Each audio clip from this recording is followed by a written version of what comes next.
of is having Victor Wembanyama on your team unfair to everybody else? Though Wemby 0-4 in his career at the Timberwolves in Minnesota, he was a wall defensively. That's a block. He had a handful of them, 5 total on the night. Wemby just disrupting everything. I mean, what are you supposed to do with 7'6" and wingspan like a condor out there, just blocking everything, elevating, and oh yeah, he's got some offense too. But Anthony Edwards, I mean, listen, they say youth is wasted on the young, but this young man bouncing back just less than 2 weeks after that knee hyperextension, hits a triple right there. It's 23-19, and then just before the end of the first quarter, pull! Anthony Edwards cashing that. 12 points in the final 2 minutes of the first quarter for just Ant-Man himself, who went north of 30 points, though nobody else on the Timberwolves scored more than 17. Let's go to the fourth quarter. Victor Wembanyama, taller, lankier, more finessier than yours. Oh yeah, and also he's got range. Hits the triple, 70% shooting from the field for Victor Wembanyama. Again, not fair. 16 points in the fourth quarter, and the Spurs get the win. They're up 2-1 in this series. It's just not fair. Quentin Richardson on the program joining us now. Q, Victor Wembanyama, Hakeem, Shaq, and Kareem, the only ones since blocks became official in 1973 to have 35 points, 15 boards, and 5 blocks in a playoff game. You watch what Wemby is doing, and he's still rounding into form, but you're seeing what he's doing already, and you think what? I think to answer your question, in another year or so, it will be unfair to have Wembanyama on your team. Like what he's becoming so quickly, like we saw him come in, this rail thin kid with so much potential, and we watched him in 1-2 years just take huge, not strides, but leaps every year and getting better with his offensive game, with his defensive game, with his mentality, filling out his body, getting stronger. It's literally nothing he can't do out there on the court. So it's just a matter of time before all things continue to line up and he gets to such a powerful strength that like he's literally running around there like Thanos and nobody can do anything about it. It's funny you mention that because he's still lanky and he's still just a kid. And after last night's win, he said, you know, the Spurs collectively, we haven't even tapped into half of our potential. That is scary. All right, let's go to the Eastern Conference side of things. The Knicks. To the West, because Victor Wembanyama became the first player with 35 points, 15 rebounds on 70% shooting in a playoff game since LeBron James did it in the 2012 Eastern Conference Finals. So when you look at what this man was able to do, I don't even know if he's a man or if he's an alien. How do you put it all into perspective? Now, I just look at it like Wemby is doing all of the things that you're supposed to do up to this point to check the boxes to become one of the great ones. He can, you know, he's in year 3. He can only do what's put in front of him. And his growth, the steps he's taking every year to get better and become more dominant. And he looks like like you say, like he's on his way to the moon right now as far as his potential and everything that he's going to be. His ceiling, I don't think he has a ceiling. He's putting in the requisite work to go to the legends and the different icons of the game to learn and pick their minds and implement things to his game. So I think it's inevitable that he's going to be the best player in the league, and it's probably going to be sooner rather than later. Yeah, most definitely. Q, thank you. Stick around. He'll be back later on to preview tonight's Game 3s. Thanks. Man, Victor Wembanyama. Salut, ça va? Still locked in. Still locked in. You know, another brilliant game from you. 39 points. You had 16 points in the fourth quarter. What did it require from you down the stretch to get this win?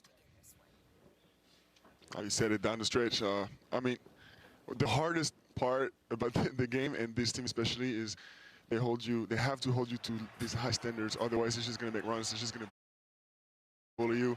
So it's really the consistency. Victor, great game tonight, man. It's Blake. You know, when the game slowed down tonight, the game got more physical. It felt like there was multiple bodies, multiple arms on you at all times. I thought you went to a different place and you sort of steadied the ship. You were the calm. Talk about where you've grown mentally in that area. I've really been waiting since I've been in the league to live those moments, you know, those high-stakes games. You know, that's what I love. It's the feeling I got before games. you know, this, I don't know, this excitement or this heat in my heart, you know, it's even stronger. And it just gets stronger and stronger as the games go on. I'm built for this, you know, I love this more than anything else. Hey, Wemby, we saw you talk to Coach Pop after game one loss. What kind of wisdom did he share with you? Obviously, he's the GOAT. What did he share with you? I speak to him every day, you know, before and after games, whether it's a quick text or a call. You know, he really emphasizes taking my time, you know, playing off 2 feet and not rushing really, because it's what they do. Wemby, great game tonight, man. UD here. Fox, your coach Mitch said some great things about Fox and what he means to this team. Can you just talk about like the leadership and what he does for you guys on the court, off the court, and just, you know, everything he brings to this team? He knows how to step up in the right moments for sure, and especially, you know, when I'm off the floor and he's not going to go in 2-win games with me. He holds the boat for everybody. Victor, the French are known for their taste. You know, art, architecture, food, wine. I have to. And I'm no exception. I wouldn't doubt you for 1 second, but I have to know, like, about your taste. Who do you have in the Champions League final, PSG or Arsenal? Oh, come on. PSG, of course. Oh, finally, there's someone with taste around here. Let's go. It's going to be fun. At least PSG is going to make it somewhat fun. There you go. I love it. Because I know Arsenal ain't. This is true. This is true. You know, Wemby, it was so much fun to just watch you out there, the passion. I mean, you left home court, obviously, went into enemy territory, got the win against a very loud Minnesota crowd. Do you feel like you really thrive in these environments with the crowd against you? Yeah, I would say so. And here it's a good crowd. It's a good crowd. It's good atmosphere. And as the games go on, the fans are more ready, you know. Let me ask you one last thing, Wemby. Game one, you looked like you rushed a few things and you weren't quite patient. What changed from you from game one to game two and game three? Watching film, facing the mistakes, facing, you know, the real talk, and saying the true things to my teammates, and having my teammates and coaches, you know, hold me accountable. Simple as that. Because really, we got what it takes. You know, we got the talent, we got the depth. We don't got the experience, but we don't care. And, you know, we need to apply. And we can go to the top, to the very top, if we play like tonight consistently. Wow, we don't got the experience, but we don't care. I love it. Yes, Great win, Wemby. Thank you so much for joining us. Thanks, Wemby. Good luck. Keep that part of you.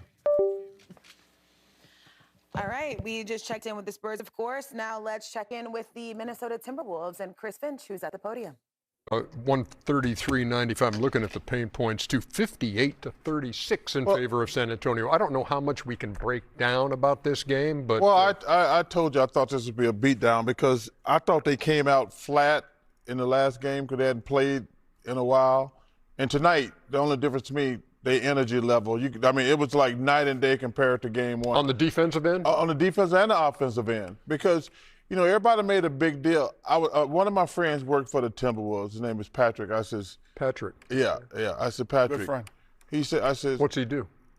He kisses Alex Rodriguez's ass, basically. It's a high-paying spot, right? He's a very well-paid spot too. He's a good friend of mine, though. But I said, I thought they could have a chance that game because they're coming in hot. San Antonio, you know, been kind of chilling the last week or so, and they came in hot. And like I say, if you actually looked at the game, as bad as San Antonio played, they had a shot at the buzzer to win it. And I said, I said, Patrick, if there was a chance they were going to win a game in San Antonio, game one was the one. But I said, they're not going to win game two because now they're getting ready to roll. Now all the pressure switches to Minnesota. To hold the home court after stealing it. Yeah, you got to win, especially the first game. Yeah. But that's the crowd and pressure you want, you know, to hold home court after you come down and steal one there. But I also, if we remember when the game started, both teams were shooting poorly. Mm-hmm. And, you know, it was just a matter of the aggression from De'Aaron Fox and Castle, you know, just was constant. And I thought even Johnson, who didn't shoot the ball particularly well, it was just a constant pressure, and they did not pass up open shots, and they made the extra pass. I thought at time Minnesota got tentative, and they got a little bit into one-on-one.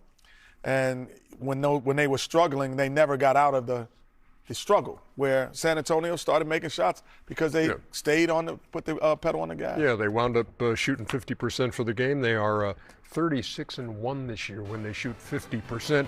They're also 15-0 when they hold teams under 100, as they hold Minnesota to just 95 tonight. Shaq took the toe and Antonio. I see what you did there, Tony. It was very, you know, Tony, very clever, very clever. So, yeah, there you go. Patrick Reese, would that be who you're talking about? Patrick Reese, PR? You like it? Yeah. Normally we do Shaq to the fool at this point, but because Shaq is not here, we have chucking around, or as we like to say, chuck around and find out. Chuck around have been in the books now. Now we're going to shift gears and talk a little bit more about Victor Wembanyama. Skip, how much should the Wolves fear Wemby? The Wolves should fear the Spurs, who have taken back control of this series to me psychologically, but they should not fear the alien, Stephen A., because to me he's still half a player, and he's an extraordinary half, the defensive half, but you just referred to it. What happened in Game 2 should have happened in Game 1. What happened in Game 1, Wemby blocked 12 shots, and he shot 5 of 17 from the floor and 0 for 8. He tried 8 threes and missed all 8 of them. He only got to the free throw line twice and shot 1 of 2 from the free throw line. So he wound up with more blocks than he did points. That's hard to do. I mean, 12 blocks is ridiculous. So to me, I still don't see him play to his height in the half court in their offense, where they play him off the elbow, they lob it to him with his back to the basket, and he dribbles backward out, and he creates off the dribble. What are you doing, man?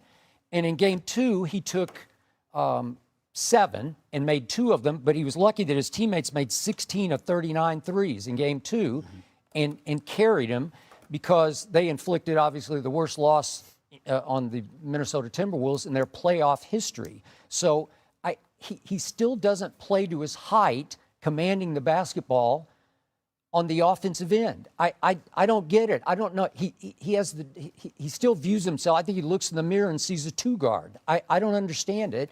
And so the Wolves don't fear him in there. He could foul out Gobert in the first half if he really wanted to, if he just camped, posted up, and called for the basketball and turned and went. I just don't see him do that very often. I think you have to fear Wemby from the standpoint that his defensive prowess is unmatched. There's no doubt about it. He's leading in block shots, averaging 5 block shots a game throughout these playoffs. We know what he brings to the game defensively, and we know that he's what anchors San Antonio's top-notch defense. We understand that. 7'5", that causes problems.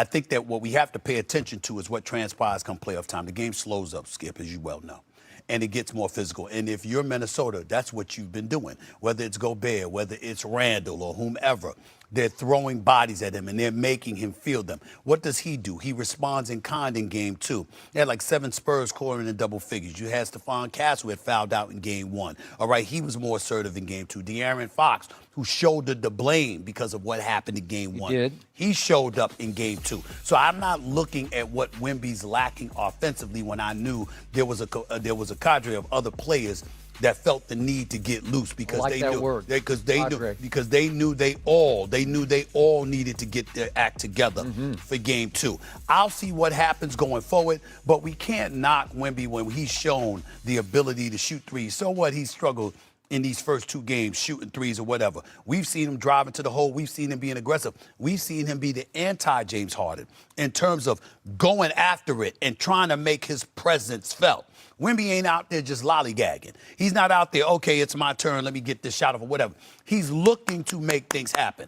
He's been over-aggressive in some instances, but I'd rather that than him coming across as passive. So I'm not as worried about him as much as I would be worried about somebody like Harden in terms of their assertiveness and aggressiveness. If anything, I think that that's a reason why the Minnesota Timberwolves should be fearful, because they better win Game 3. You don't win Game 3. Like, I agree with you when you said psychologically the Spurs have captured the edge in this series. You're Minnesota. We're saying that as Game 3 resumes tonight in Minnesota. You got to take the bull by the horn. You got to snatch game 3 and put the young San Antonio Spurs squad on their heels. Think about this. They're a young squad. That's what we've been saying about them. Even though De'Aaron Fox has postseason experience, even though Harrison Barnes is a champion, we still said, hey, they got their young squad. Imagine this. They fall in game 3. And game 4 shows up, and it could put them on the brink of elimination if they don't win that game.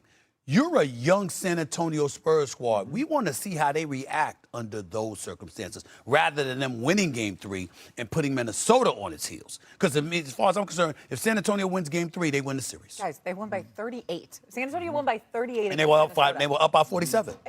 Exactly. But I covered the Western Conference last year. I saw Minnesota, and I'll never forget this. Listen, we've seen the Lakers lose by 40 in the finals to Boston and win the series. So it happens. Last year, I saw Minnesota blow the brakes off of OKC by 40 in a game. I think it was game 3 or 4. And it was game 3. And Shai Gilgeous-Alexander was walking off the court. They're doing NBA Countdown. And Shai Gilgeous-Alexander was walking off the court with a smile on his face, laughing at Minnesota, going like, all right, we'll see. See you next game. And sure enough, they showed up and won the next damn game. One game.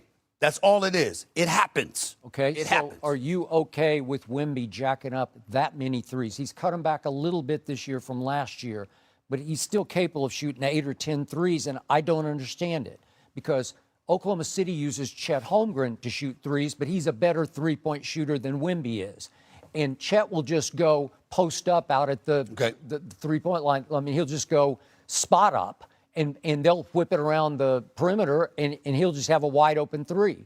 But Wemby tries to create threes because it's like he's almost he can't stand being down low. He doesn't like the look of it. He doesn't like the feel of it. But Skip, if you're 7'5" and everybody is under you, and they're nugging at the back of your knees. And he has a high release. You know, if you got all of that going on, but you believe you can make those shots, again, I agree with you in terms of how he shoots the 3. Like, he shouldn't be trying to dance on somebody and create an open 3 for himself. But if the ball is moving and it swings around to him and somehow he has the space to launch an open 3-point shot, I have no problem with him taking it because I think he's capable of making it, number 1. And number 2, clearly, no matter how fearless he is, and he is fearless, he does not want to deal with that physicality. He doesn't want to, and you shouldn't want him to because he's rail thin. They list him at about 235, but he's 7'5". Right. He's rail thin. Listen, Julius, you ever been around Julius Randle? You see how big that man is? See how strong that man is? Yep. Julius Randle is a man. You understand? You get around that brother, and he's sitting up there, and he's making you feel his presence. I don't give a damn how tall you are. It will shrink you. You will go home 7 feet instead of 7'5". If you're 7 feet, you'll go home 6'5". Yep. Julius Randle will chop you down. You don't want that experience if you don't have to deal with it. I can't knock Wemby for that. You're going to have to overcome it. You have to figure out a way, but I can understand the reticence. He has a high release, too, though. He can shoot over so many of those guys. But he's got to make it, is what Skip's saying. He's got to make it, is what Skip's saying. Tonight, Minnesota. Minnesota has to win tonight or they lose the series. Okay. We'll hold on to that. We all know Stephen A. thinks LeBron James is the second best basketball